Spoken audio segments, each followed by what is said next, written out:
Morning विद्यार्थी मित्रों, आजना lecture में बेटा आगळ जे लास्ट टाइम थी दाखलाओ बाकी राख्या छे त्यांथी कंटिन्यू करीए छीए। ध्यान आपजो जरा। हवे आजना लेक्चर में थोड़ा घना जे कोई दाखलाओ बाकी छे पूरा करवानो प्रयत्न करीशुं। बाकी रही जशे तो नेक्स्ट लेक्चर में करी दईशुं। चौपड़ी तैयार। स्वाध्यायनो 25मो दाखलो। रकम में संपूर्ण ध्यान। 20 आटा અને 10 સેન્ટીમીટર ત્રિજ્યા ધરાવતું એક વર્તુળાકાર ગૂંચળું તેનું સમતલ 0.10 ટેસ્લાના નિયમિત ચુંબકીય ક્ષેત્રને લંબરૂપે રહે તે રીતે મૂકેલું છે। જો ગૂંચળામાં 5 એમ્પિયરનો વિદ્યુત પ્રવાહ પસાર થતો હોય તો ગૂંચળા પર લાગતું ટોર્ક, બળ અને સી વિકલ્પમાં ચુંબકીય ક્ષેત્રના કારણે તારના દરેક ઇલેક્ટ્રોન પર લાગતું સરેરાશ બળ શોધો। કૌંસમાં આપેલું છે ગૂંચળું તાંબાના તારમાંથી બનેલું છે જેના આડછેદનું ક્ષેત્રફળ તૈયાર અને તાંબા માટે મુક્ત ઇલેક્ટ્રોનની સંખ્યા ઘનતા પણ આપણને આપેલી છે। બેટા જે કોઈ માહિતી આપી છે એને સૌથી પહેલાં લખવાનો પ્રયત્ન કરીએ એટલે ખબર પડી જાય કે ભાઈ કેટલી વિગતો છે અને કયા સૂત્રનો આપણે ઉપયોગ કરીશું। સૌથી પહેલાં 20 આટા એટલે n ઇઝ ઇક્વલ ટુ 20 એટલે 20 આટા થઈ ગયા। આટાની સંખ્યા મળી ગઈ આપણને। 10 સેન્ટીમીટર ત્રિજ્યાની વાત તો r is equal two 10 centimetre એટલે 0.10 મીટર થઈ જશે। બીજા નંબરની વાત રેડી થઈ ગઈ। સમતલ 0.10 ટેસ્લાનું નિયમિત ચુંબકીય ક્ષેત્ર એટલે કેપિટલ બી 0.10 ટેસ્લા આટલું નિયમિત ચુંબકીય ક્ષેત્ર લંબરૂપે રહે તે રીતે મૂકેલું છે। 5 એમ્પિયરનો વિદ્યુત પ્રવાહ પસાર થાય। I is equal two 5 ampere. હવે પહેલા નંબરમાં શોધવાનું છે આપણે ટોર્ક। ચાલો ટોર્ક શોધવા માટેની વાત હોય એ વિકલ્પ તો એ વિકલ્પમાં ગૂંચળા પરનું કુલ ટોર્ક શોધો। તો સૂત્ર તો બેટા તૈયાર છે અહીંયા, બહુ ગભરાવાની જરૂર નથી। શું સૂત્ર શીખ્યા હતા? Torque tau is equal two Bina sine theta. સીધી સાદી વાત, કોઈ ટેન્શનવાળી વાત નહીં। બીના સાઇન થીટામાં માત્ર કિંમત જ મૂકવાની, બીજું કશું કરવાનું નથી। હવે સમજો, બી તૈયાર, આઈ તૈયાર, એન તૈયાર, એ બરાબર પાઈ આર સ્ક્વેર લઈ લેશો એટલે એનું પણ કામકાજ પૂરું। ઓરિજિનલ વાત થીટાની આવશે, નહીં સમજો કામ નહીં થાય। શું કીધેલું છે? ગૂંચળાનું સમતલ સમજો નિયમિત ચુંબકીય ક્ષેત્રને લંબ રહે તેમ। હવે નિયમિત ચુંબકીય ક્ષેત્રમાં ગૂંચળાનું સમતલ લંબ હોય તો એવા સંજોગોની અંદર જે ક્ષેત્રફળ સદિશ અને ચુંબકીય ક્ષેત્ર વચ્ચે બનતો ખૂણો થીટા થશે એ એક જ દિશામાં આવશે। પ્રેક્ટિકલી સમજવાની વાત છે, ખાસ ધ્યાન રાખજો। ગૂંચળાનું સમતલ ચુંબકીય ક્ષેત્રને લંબ હોય, જુઓ થોડુંક સમજાવવાનો પ્રયત્ન કરું છું, ધ્યાનથી જોજો। દાખલા તરીકે આમ ચુંબકીય ક્ષેત્ર હોય તો ગૂંચળાનું સમતલ એને લંબરૂપે એટલે આમ ગોઠવાયેલું હોવું જોઈએ। હવે આનો ક્ષેત્રફળ સદિશ તમે જે બી બનાવશો એ ક્ષેત્રફળ સદિશ તમારા ચુંબકીય ક્ષેત્રને સમાંતર બનવો જોઈએ, એટલે થીટાનું મૂલ્ય 0 થશે। લંબ શબ્દ જોઈ અને 90 ડિગ્રી લખવાની કોશિશ ના કરતા। જો 90 ડિગ્રી લખશો કોઈ સંજોગોમાં જવાબ નહીં મળે। આ અગત્યની વાત છે એટલે ખાસ ધ્યાનથી સમજજો। તો થીટા ઇઝ ઇક્વલ ટુ થઈ જશે 0 ડિગ્રી। તો બાકી બધી કિંમતો મૂકો કે ના મૂકો કંઈ ફરક નહીં પડે, કેમ કે થીટા આપણું 0 એટલે સાઇન 0 ઇઝ ઇક્વલ ટુ 0 થઈ જશે। તો બીના ઇન્ટુ 0 એટલે જવાબ મળી જશે ટોર્કનો 0। તમે લંબ શબ્દ જોઈ અને 90 ડિગ્રીમાં કામ કરો નહીં ચાલે। સમજો, વર્તુળાકાર ગૂંચળું છે અને આકૃતિ દોરીને સમજવું હોય તો બી થોડુંક સમજાવું, જરા જુઓ। પહેલાં તો દાખલા તરીકે અહીંયા જુઓ, બાજુમાં બતાવું છું, વર્તુળાકાર ગૂંચળું એટલે આવી પરિસ્થિતિ તૈયાર થઈ કહેવાય. હવે ચુંબકીય ક્ષેત્ર જે મળવાનું છે આ દિશામાં મળવાનું. આ બધા ચુંબકીય ક્ષેત્ર બતાવી દીધા તમને, એટલે આ બી તૈયાર થઈ ગયું. હવે આ ગૂંચળાના સમતલનો તમે ક્ષેત્રફળ સદિશ દોરજો બેટા. કોઈ બી જગ્યાએ દોરો તો એનો ક્ષેત્રફળ સદિશ તો આમ જ મળવાનો. જુઓ, આ નાનો દોર્યો એક ક્ષેત્રફળ સદિશ તૈયાર થયો. દાખલા તરીકે એને સદિશ એ કહી દઉં તો જોઈ લો, બંને એકબીજાને સમાંતર ગોઠવાઈ ગયા, અને સમાંતર ગોઠવાયા તો થીટા ઇઝ ઇક્વલ ટુ શું થઈ જવું જોઈએ? 0. બહુ જ મહત્વની વાત છે, ખાસ ધ્યાનથી સમજજો. બીજા નંબરના વિકલ્પની વાત કરીએ. બી વિકલ્પમાં, બીજા વિકલ્પમાં કીધું છે ગૂંચળા પર લાગતું કુલ બળ. હવે જ્યારે કોઈ પ્રવાહધારિત ગૂંચળાને નિયમિત ચુંબકીય ક્ષેત્રમાં એનું સમતલ લંબ રહે તેમ મૂકો તો એની ઉપર કોઈ સંજોગોમાં બળ ના લાગે. ઉપર જ સાબિત કર્યું, ટોર્ક નથી લાગતું તો બળ નહીં જ લાગવાનું. એટલે બળનું મૂલ્ય પણ અહીંયા આગળ તમારે શોધવું હોય તો કુલ બળ ઇઝ ઇક્વલ ટુ, જવાબ કેવો આવશે બેટા?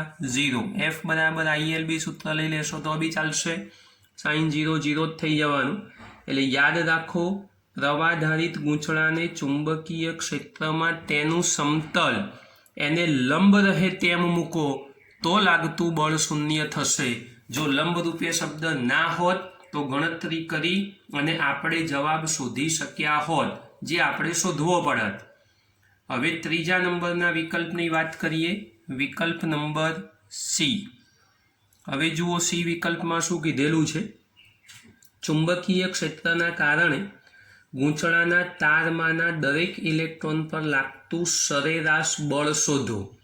હવે એ સરેરાશ બળ શોધવા માટે થોડુંક નવું વિચારવું પડશે, કેમ કે એમાં બીજી ડિટેલ બી થોડીક આપેલી છે. કઈ? તો જુઓ, નીચે કૌંસમાં તાંબાના તારનું જે ગૂંચળું બનેલું છે એના આડછેદનું ક્ષેત્રફળ આપેલું છે, કેપિટલ A. કેટલું મૂલ્ય આપેલું છે? તો 10⁻5 મીટર સ્ક્વેર, એટલે 10⁻5 મીટર સ્ક્વેર મૂલ્ય આપેલું છે. મુક્ત ઇલેક્ટ્રોનની સંખ્યા ઘનતા એટલે સ્મોલ n. ઉપર હતી એ આંટાઓની સંખ્યા હતી. Small n is equal two આપેલા છે 10⁻29 10⁻29 પ્રતિ મીટર ક્યુબ. આ બંને મૂલ્યો આપેલા છે ને બળ શોધવાનું છે. હવે બળ શોધવા માટે તમારે બે ફોર્મ્યુલાઓ યાદ કરવી પડશે. ત્રીજા ચેપ્ટરમાં જવું પડશે. આના માટે આપણે ત્રીજા ચેપ્ટરની અંદર સૂત્ર કયું શીખ્યા હતા? તો યાદ કરો, ત્રીજા ચેપ્ટરની અંદર એક ફોર્મ્યુલા હતી વિદ્યુત પ્રવાહવાળી. યાદ કરો, I ઇઝ ઇક્વલ ટુ પેલું J બરાબર એની વીડીને તમે લખતા હતા ને, એવા સૂત્રમાં I ઇઝ ઇક્વલ ટુ આવી ફોર્મ્યુલા હતી NEV ઇન્ટુ A. યાદ કરો, આ સૂત્ર આપણે શીખ્યા હતા. આમાંથી દાખલા તરીકે વીને કરતા બનાવું, કેમ કે રકમમાં નથી, તો I/NEA થઈ જશે. એટલે I/NEA થઈ જશે.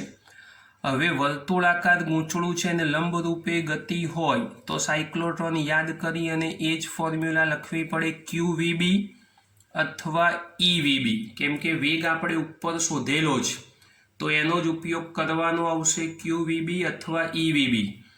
ચાલો, E તો તમારો સલામત, Vની કિંમત I/NEA અને B તો ખરો જ. E દૂર કરી દો તો IB/N ઇન્ટુ A. આવું સિમ્પલ સૂત્ર તૈયાર થશે. કિંમતો તમે જાણો છો બેટા. I ઇઝ ઇક્વલ ટુ કેટલો પ્રવાહ કીધો તો આપણને 5. ચુંબકીય ક્ષેત્ર કેટલા મૂલ્યનું કીધેલું હતું? તો 0.1 અથવા 0.10. N એટલે સંખ્યા ઘનતાનું મૂલ્ય કેટલું આપેલું છે આપણને જુઓ તો 10⁻29 અને આડછેદનું ક્ષેત્રફળ 10⁻5. સાદું રૂપ આપશો બેટા એટલે આ થઈ જશે નીચે 24, ઉપર જશે -24. તો કમ્પ્લીટ સાદું રૂપ આપશો તો 5 તો આવશે જ ને. બીજું સાદું રૂપ કરશો તમે આ 0.10 વાળું તો ઘાત કેટલી તૈયાર થઈ જશે? ચલો વિચારીને જવાબ આપો. જો આ 29 - 5 એટલે નીચે થશે 10⁻24, ઉપર જશે -24. આ 0.10 આપણી પાસે છે હજુ 0.10ના 2 પાછા નીચે લાવવા પડશે 10 ભાગ્યા પણ અહીંયા 5 છે ને મેં ખાલી 5 જ રાખ્યા છે તો કેટલી ઘાત થવી જોઈએ તમે ગણતરી કરી લો એક જ મીંડું ચડવું જોઈએ બીજું એટલે 10ની થઈ જશે -25 અને એકમ થઈ જશે ન્યૂટન તો આ બળનું મૂલ્ય તમારું તૈયાર થઈ ગયું હવે આમ તો આ બળની જે ફોર્મ્યુલા છે ને તમે જુઓ કે ચુંબકીય ક્ષેત્રના કારણે સરેરાશ બળ શોધવાનું અને ઇલેક્ટ્રોનના વહનની વાત છે આમાં તો ઇલેક્ટ્રોનના વહનની વાત હોય તો ન્યૂટન પ્રતિ કુલંબ લખો તો કશું ખોટું નથી પણ આપણે એકલું ન્યૂટન લખવું હોય તો લખી શકાશે બહુ ચિંતા ના કરશો ઇલેક્ટ્રોન આમાં ઉડી જાય છે દૂર થઈ જાય છે એટલે બહુ ચિંતાનો વિષય નથી ચાલો બેટા નવો પ્રશ્ન સ્વાધ્યાયનો 27મો દાખલો ધ્યાનપૂર્વક જુઓ રકમના શબ્દો રકમ વાંચું છું ચોપડીમાં ધ્યાન આપજો ગેલ્વેનોમીટરના ગૂંચળાનો અવરોધ 12 ઓહ્મ છે ગેલ્વેનોમીટરના ગૂંચળાનો અવરોધ એટલે મૂળ તો ગેલ્વેનોમીટરનો જ અવરોધ થયો કહેવાય કેપિટલ G લખી દઈએ આપણે 12 ઓહ્મ 3 એમ્પિયર વિદ્યુત પ્રવાહ માટે તે પૂર્ણ સ્કેલનું આવર્તન દર્શાવે છે એટલે એની પ્રવાહ ક્ષમતા કહેવાય આ રહીએ પૂર્ણ સ્કેલ આવર્તન બતાવે એટલે એની તાકાત થઈ IG is equal two 3 ampere આ મીટરને 0 થી 18 વોલ્ટ અવધિના વોલ્ટ મીટરમાં તમે કેવી રીતે રૂપાંતરિત કરશો એટલે વોલ્ટેજનું મૂલ્ય 0 થી 18 એટલે 18 વોલ્ટ વોલ્ટેજમાં આપણે એને ફેરવવાનું છે તો શ્રેણી અવરોધ જોડવો પડશે તો શ્રેણી અવરોધનું સૂત્ર વાપરી દો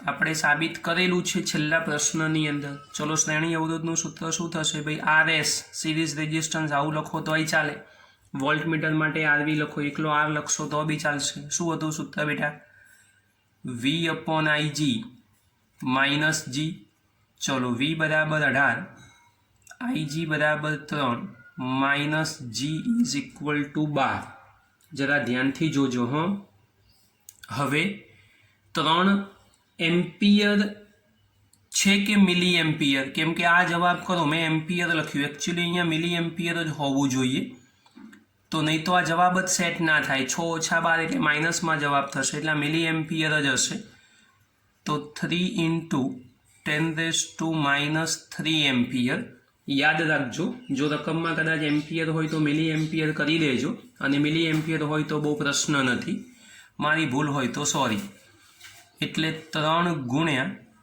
10⁻³ થશે એટલે 6 × 10⁻³ -12 10⁻³ થઈ જશે ચલો 6 × 10⁻³ એટલે કેટલા થાય ભાઈ સાદી ભાષામાં 6000 ઓછા 12 6000માંથી 12 બાદ કરો તો કેટલા થવા જોઈએ 5988 ઓહ્મ આ RS તૈયાર થયો તો ખરેખર શ્રેણી અવરોધ નથી શોધવાનો પ્રશ્ન પૂછેલો છે તમને કે ભાઈ તમે વોલ્ટમીટરમાં કેવી રીતે રૂપાંતરિત કરશો તો શ્રેણીમાં આટલા ઓહ્મનો અવરોધ જોડવાથી વોલ્ટમીટરમાં રૂપાંતરિત થશે આવું લખવું પડે જોઈ લો જરા આ વાક્ય મેં લખી દીધું કે ભાઈ ગેલ્વેનોમીટરનું વોલ્ટમીટરમાં રૂપાંતર કરવું હોય તો શ્રેણીમાં 5988 ઓહ્મનો અવરોધ જોડવો પડે આ વાક્યનું ઇમ્પોર્ટન્સ છે આ નહીં આ શોધ્યા પછી આ ના લખેલું હોય તો દાખલા 3 માર્ક્સનો હોય તો 2 જ મળશે ત્રીજો માર્ક્સ નહીં મળે યાદ રાખજો કેમ કે તમને પ્રશ્ન કીધેલો છે એ પ્રશ્નનો જવાબ એ ફરજિયાત તમારે આપવો પડશે ચાલો બેટા સ્વાધ્યાયનો 28મો પ્રશ્ન રકમમાં ધ્યાન ગેલ્વેનોમીટરના ગૂંચળાનો અવરોધ 15 ઓહ્મ છે ગેલ્વેનોમીટરના ગૂંચળાનો અવરોધ એટલે મૂળ તો ગેલ્વેનોમીટરનો જ અવરોધ થયો કહેવાય હમણાં બી આગળ તમને સમજાયું તો આ ધ્યાન રાખજો જરા capital G is equal two 15 ohm 4 milli ampere વિદ્યુત પ્રવાહ માટે તે પૂર્ણ સ્કેલનું આવર્તન દર્શાવે એટલે એની પ્રવાહ ક્ષમતા તૈયાર થઈ ગઈ IG 4 મિલી એમ્પિયર 4 ગુણ્યા 10⁻³ એમ્પિયર.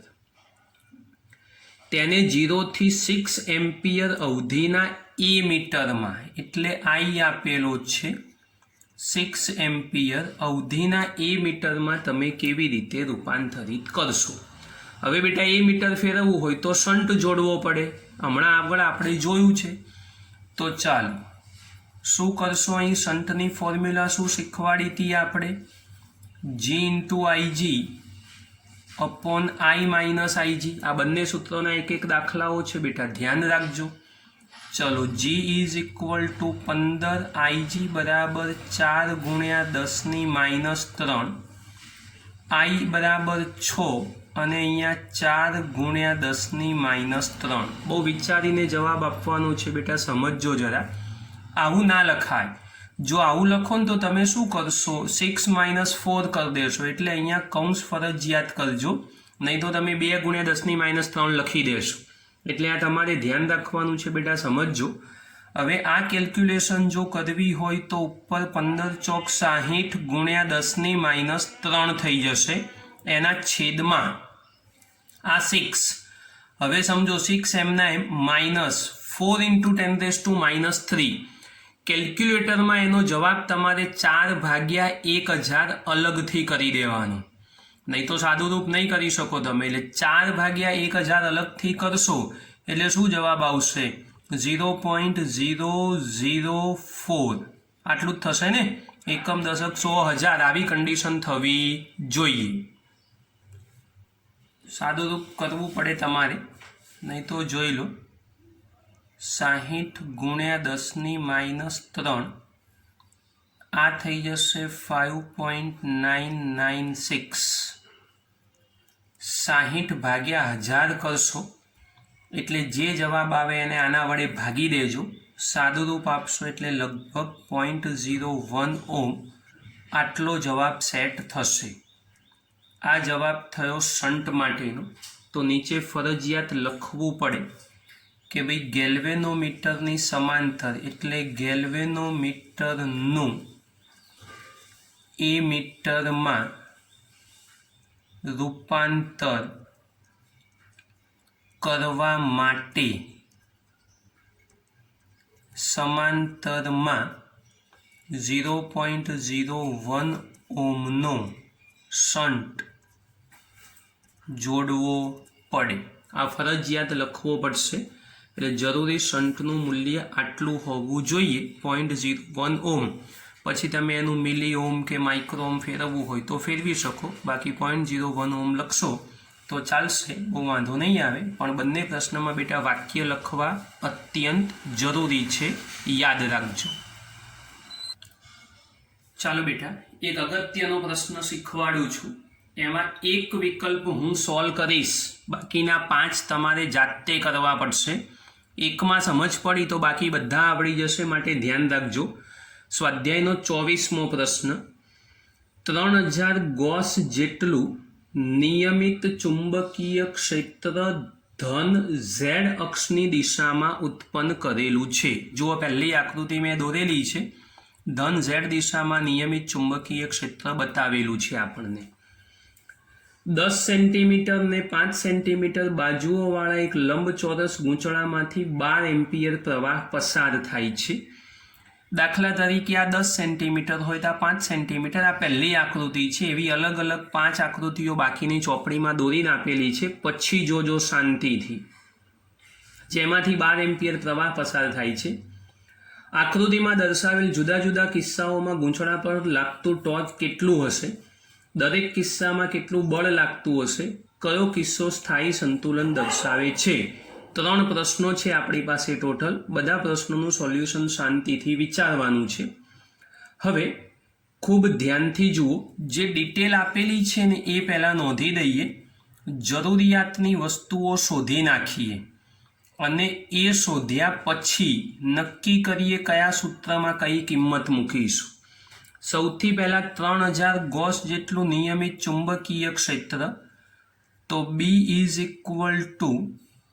3000 ગોસ, એટલે પહેલું સાદું રૂપ 3000 ગુણ્યા 10⁻⁴ ટેસ્લા. પહેલું કામ આ પૂરું કરી દીધું. સાદું રૂપ તો આપણે જાતે બી કરી શકીએ, તમે જે યોગ્ય લાગે એ કિંમત મૂકજો. પછી 10 સેન્ટીમીટર અને 5 સેન્ટીમીટર બાજુઓવાળું લંબચોરસ ગૂંચળું. તો લંબાઈ પહોળાઈ આપેલી છે આપણને. ધારો કે L બરાબર 10 સેન્ટીમીટર લઈ લો અને પહોળાઈ B બરાબર 5 સેન્ટીમીટર લઈ લો. આ બંને મૂલ્યો તૈયાર.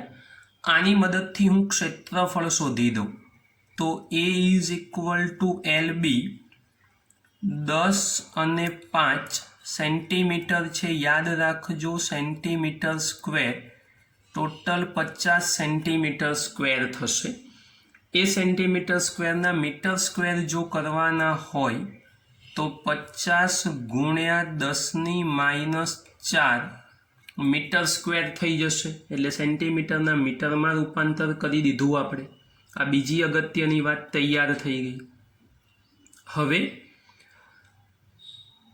12 એમ્પિયર જેટલો વિદ્યુત પ્રવાહ પસાર થઈ રહ્યો છે. તો I is equal two 12 ampere જેટલો પ્રવાહ લખી દીધો આપણે. આ બી અગત્યની વાત થઈ ગઈ. હવે આપણે શોધવાનું છે શું? તો દરેક કિસ્સા પર લાગતું ટોર્ક. હવે ટોર્ક માટેનું સૂત્ર આપણું tau is equal two NIA અથવા A ક્રોસ B. આ ફોર્મ્યુલાનો ઉપયોગ કરવો પડશે.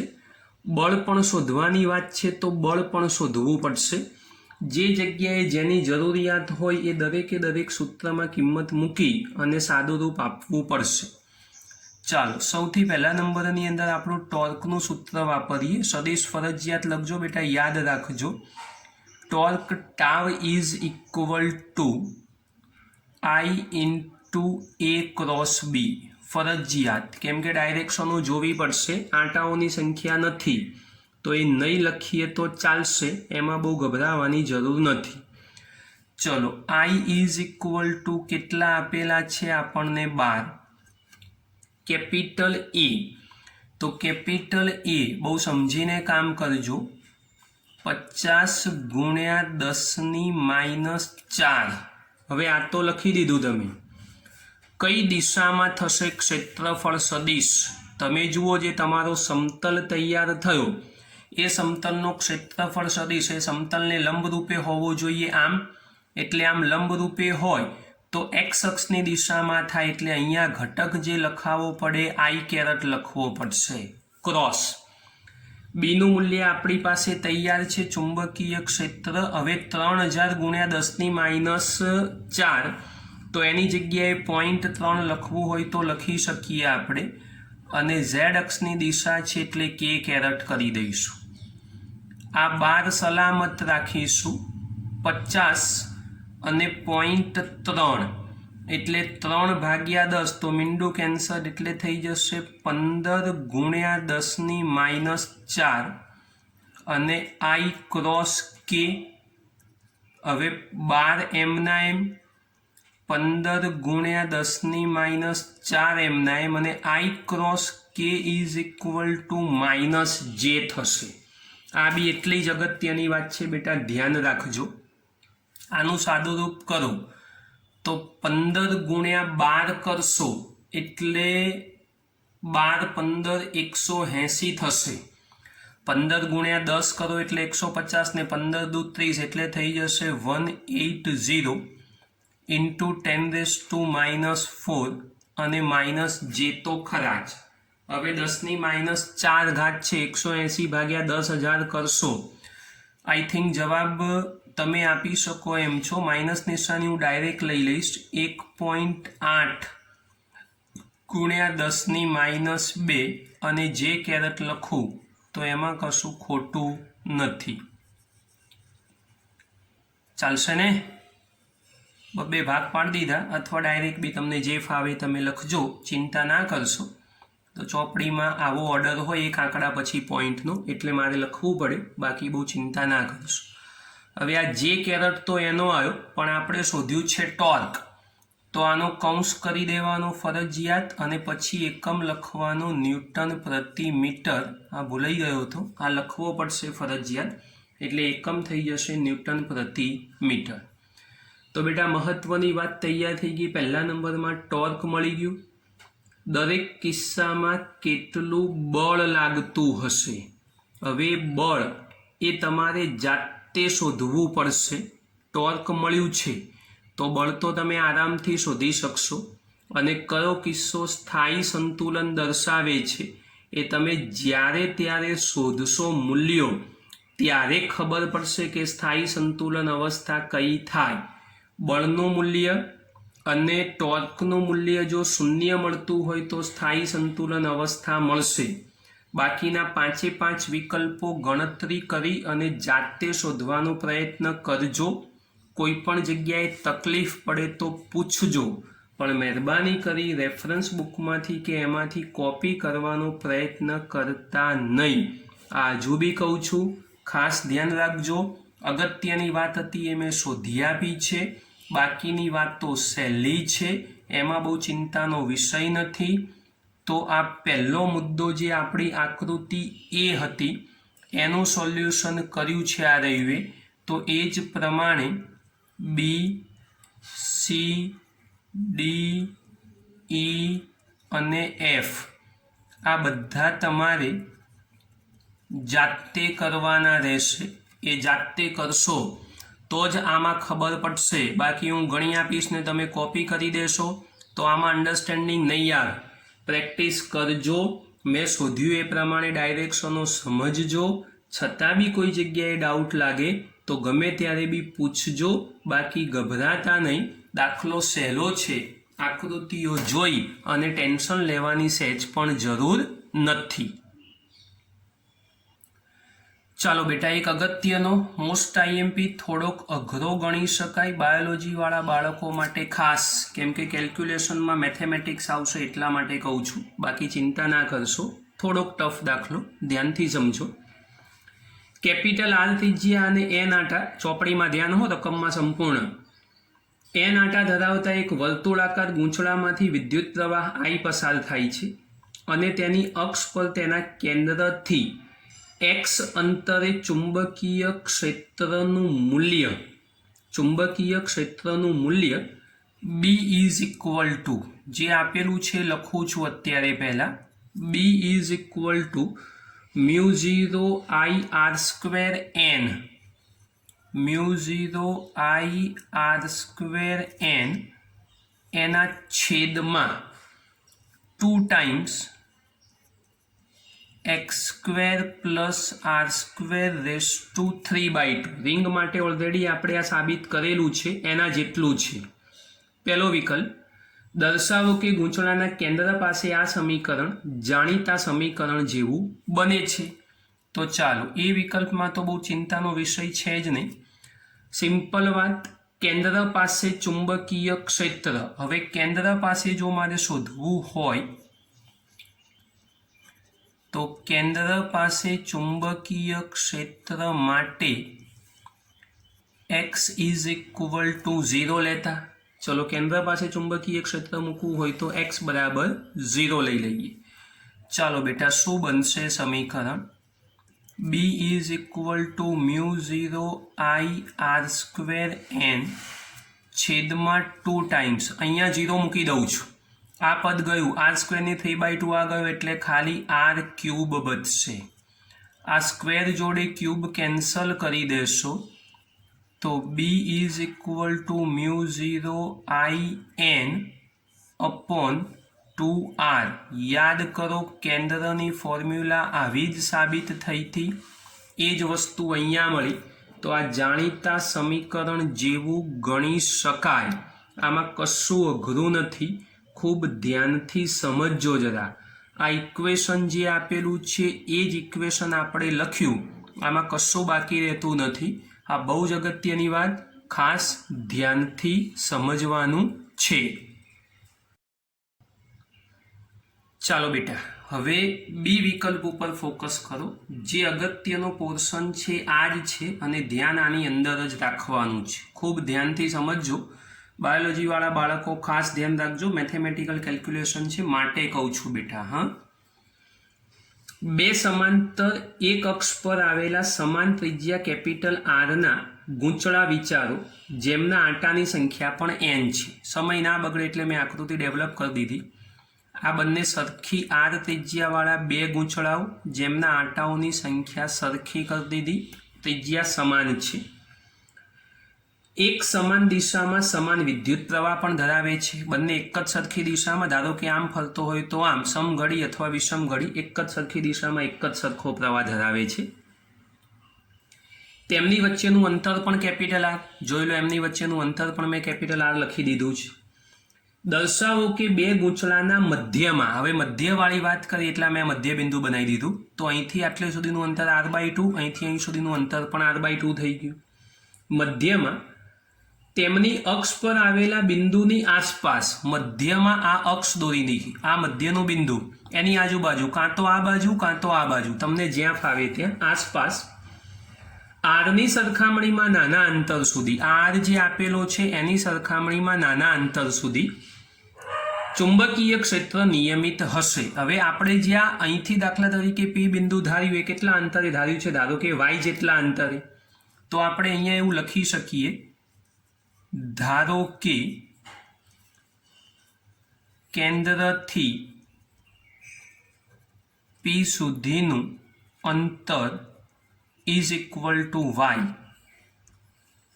જ્યાં Y is very less than R. આ શરત પણ બનાવી દીધી એટલે આર કરતાં ખૂબ નાનું અંતર તૈયાર થઈ ગયું, નિયમિત હશે.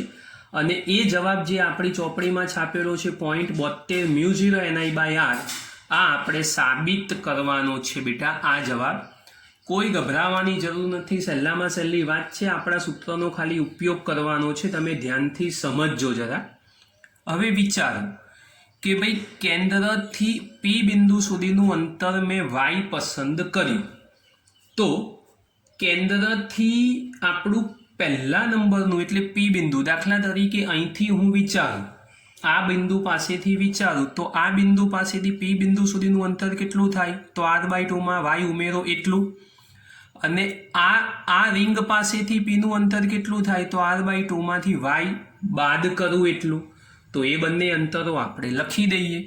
તો પી સુધીનું અંતર મિક્સ ના થાય એટલે ઉપર લખી આપું છું અહીંથી, તો આ અંતર થશે r/2 પ્લસ વાય અહીં સુધીનું, અને આ અંતર થઈ જશે r/2 માઇનસ વાય અહીંયા સુધીનું. આ બે અંતરો આપણે લખી દીધા, જે અંતર એ આપણો એક્સ દર્શાવશે, તમે યાદ રાખજો બેટા. તો હવે સૂત્ર તો આપણી પાસે તૈયાર છે, માત્ર કિંમત જ મૂકવાની છે. ચલો, સૂત્ર જે રકમમાં આપેલું છે એ જ, પણ બે સૂત્રો આપણી પાસે બનશે. એટલે પી બિંદુ પાસે કુલ ચુંબકીય ક્ષેત્ર લખવું હોય તો B is equal two B1 plus B2 લખવું પડશે. પી બિંદુ પાસે ટોટલ ચુંબકીય ક્ષેત્ર માટેની આ રહી વાત થશે. ચલો, અહીંયા લખવું હોય તો લખો, પી પાસે કુલ ચુંબકીય ક્ષેત્ર, એટલે તમને થોડોક આઈડિયા આવી જાય. ચલો, માટે બી ઇઝ ઇક્વલ ટુ, ચલો B1 ની જગ્યાએ બેટા શું લખશું, સૂત્ર જે રકમમાં આપ્યું છે એ જ, કોઈ ચેન્જ નહીં. μ0 પ્રવાહ સરખો, ત્રિજ્યા સરખી, આંટાની સંખ્યા સરખી, 2 ટાઈમ્સ x ની જગ્યાએ ખાલી આપણે શું લખવાનું થાય છે, પહેલા માટે લખો તો r/2 પ્લસ વાય, જોજો હો, આનો વર્ગ અહીંયા મોટો કૌંસ કરી દઉં, વત્તા r² અને રેસ ટુ 3/2, તો ખરા જ, જોઈ લો જરા, એકદમ સિમ્પલ વાત. પ્લસ બીજા નંબરમાં μ0I_r²n, એના છેદમાં બગડો તો ખરો જ, x ની જગ્યાએ શું થઈ જશે, r/2 માઇનસ વાય એનો વર્ગ વત્તા r² અને રેસ ટુ 3/2, તો ખરા જ.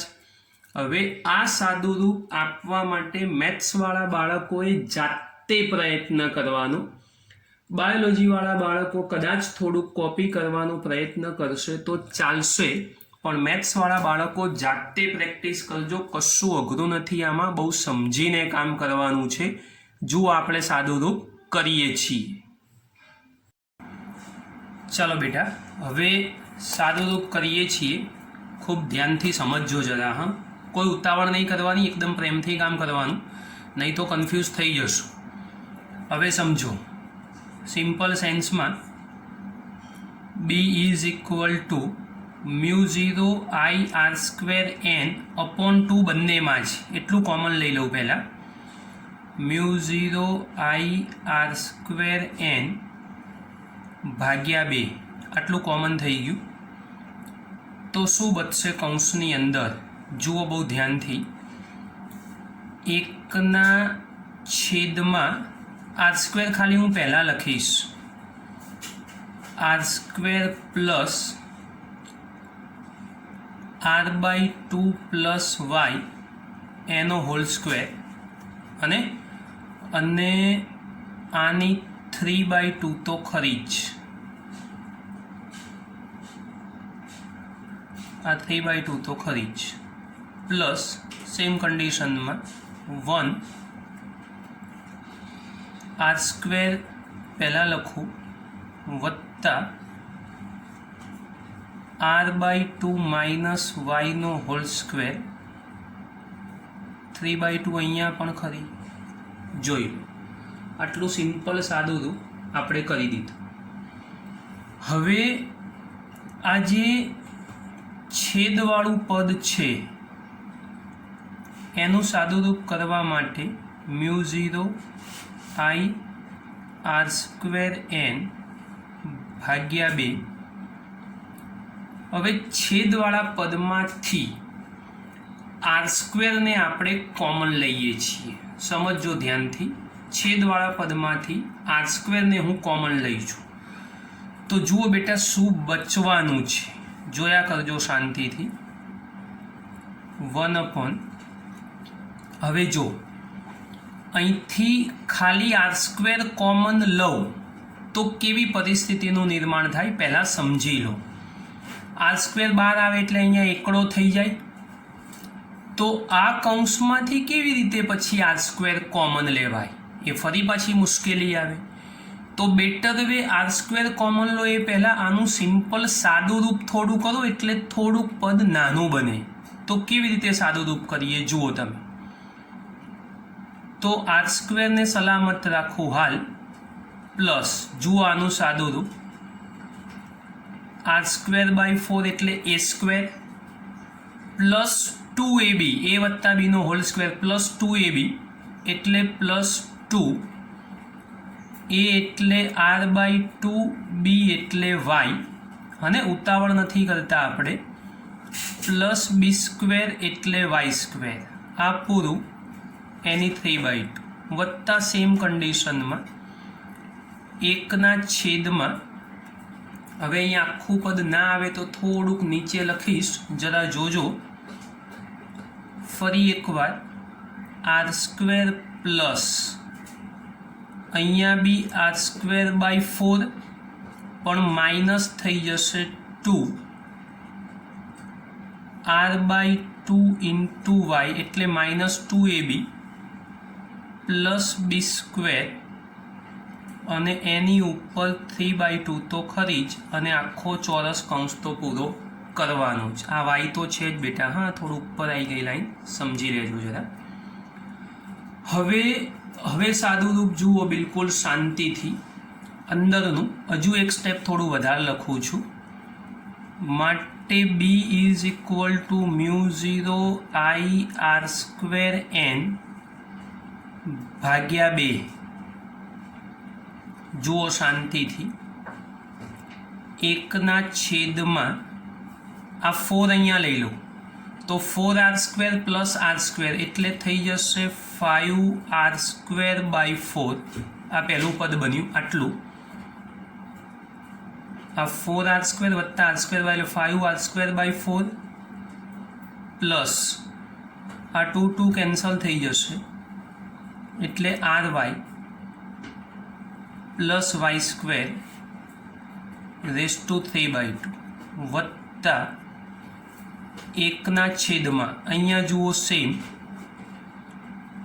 5r²/4 જોજો બેટા હું શાંતિથી આ 2 2 અહીંયા કેન્સલ એટલે minus R Y plus Y square raise to 3/2 આ ચોરસ કૌંસ પણ પૂરો કરી દીધો. બિલકુલ શાંતિથી કરશો તો ક્યાંય તકલીફ નહીં અનુભવો. ઉતાવળ કરી તો ફસાશો. આ સમજી લેજો જરા. આ દ્વિપદી વિસ્તરણ થયું તો અહીંયા આ એક છેલ્લું વાક્ય પણ y is very less than r હોવાથી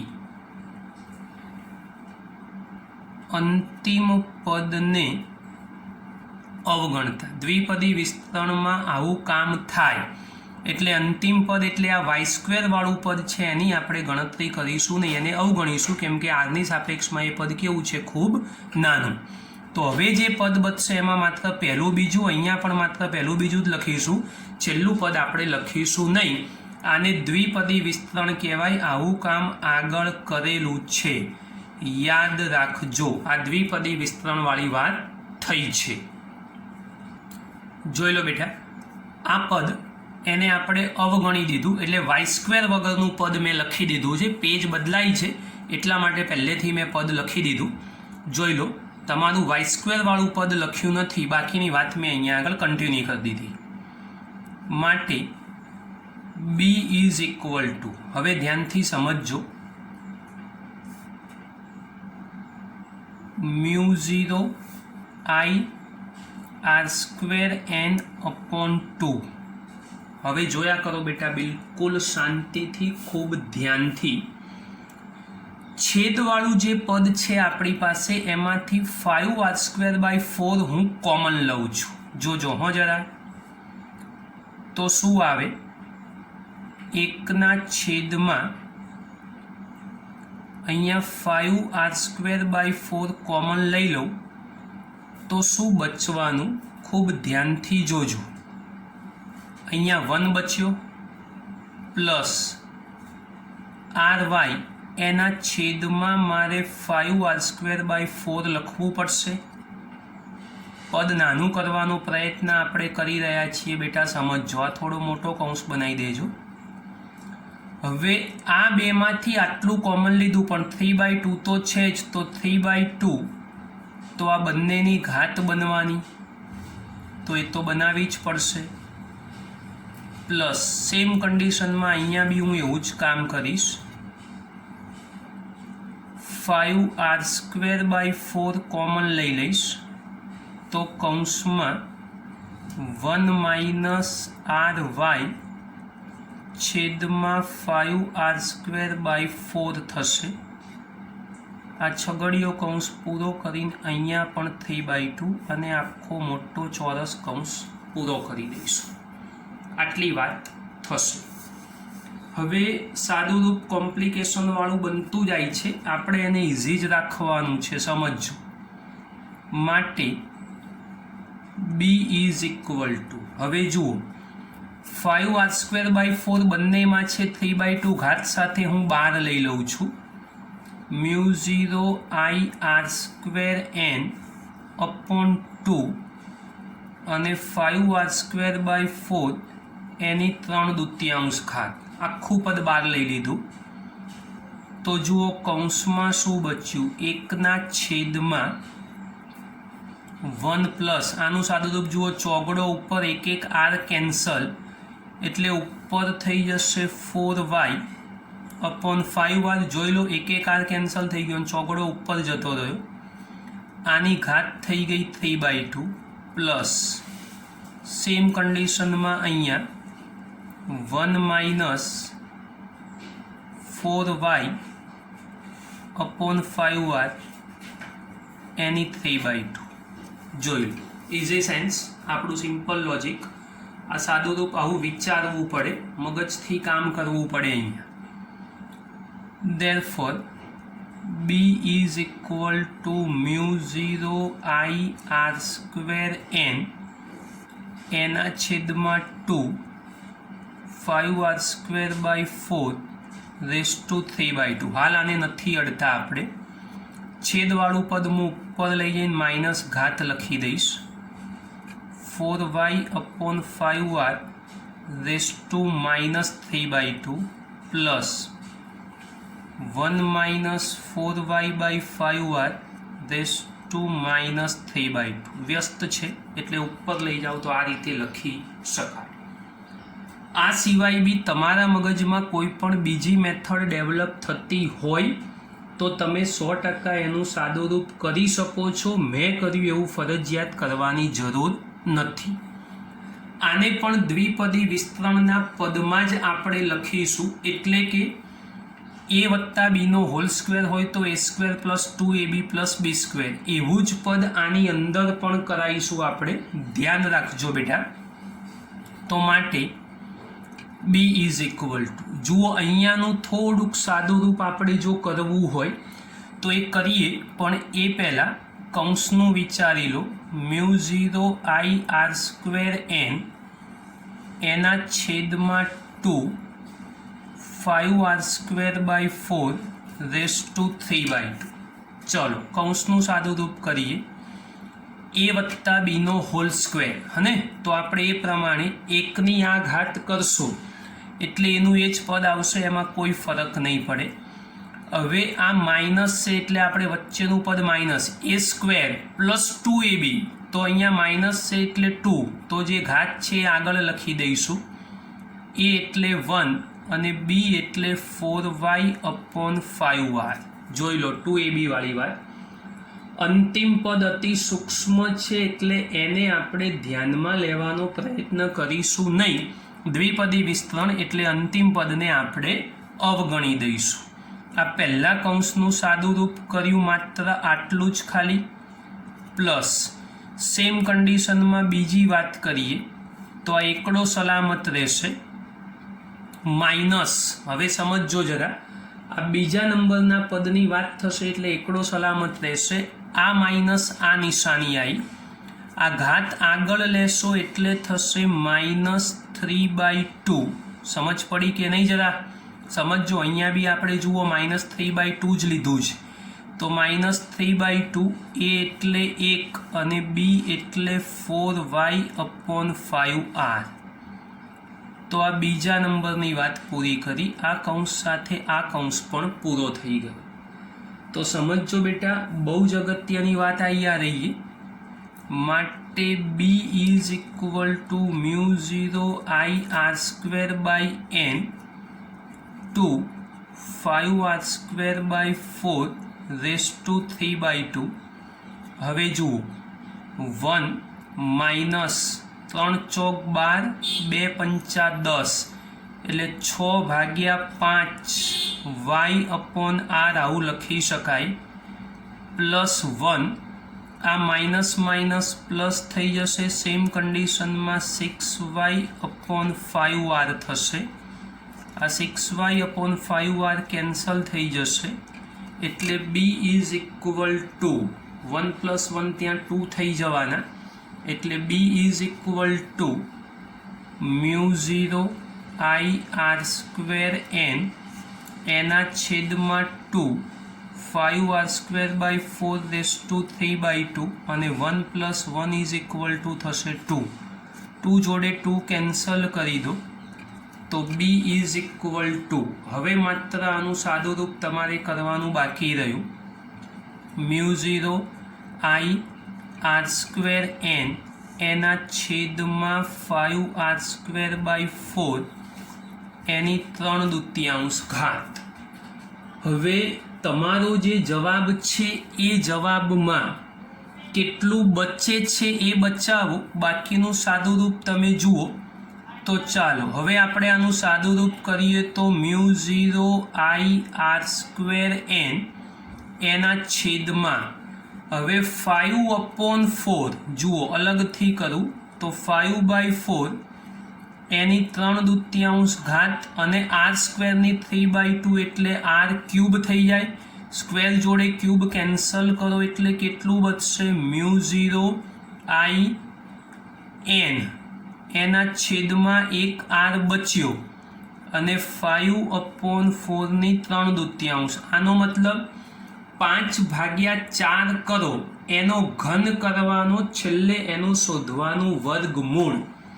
તો એનું સાદું રૂપ તમે કરશો એટલે તમારો જવાબ આવી જશે 0. જે રકમમાં છાપેલો છે એ જ પ્રયત્ન કરજો બેટા. 5/4 સમજો હો. 5/4 કરો, જે આંકડો આવે એનો ઘન કરો, એનું વર્ગમૂળ શોધો એટલે જવાબ નીચે આવ્યો. એને 1/છેદમાં મૂકો એટલે આ જવાબ તૈયાર થશે.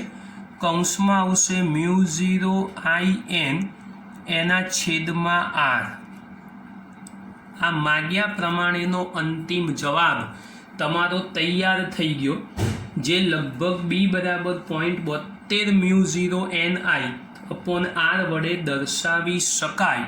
તો એક આ અગત્યની વાત. દાખલાની સાઇઝ અને સ્વરૂપ જોઈ કોઈ જગ્યાએ ગભરાવાનું નહીં. તમે જુઓ, મેં પ્રેમથી ધીમે ધીમે સાદું રૂપ આપ્યું તો અંતિમ જવાબ સુધી હું પહોંચી ગયો છું.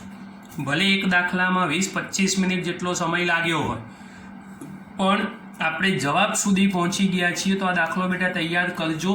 બાયોલોજીવાળા બાળકો 2 વખત વધારે પ્રેક્ટિસ કરજો તો આરામથી દાખલો તૈયાર થઈ જશે. બાકીની વાતો નેક્સ્ટ લેક્ચરમાં કરીશું.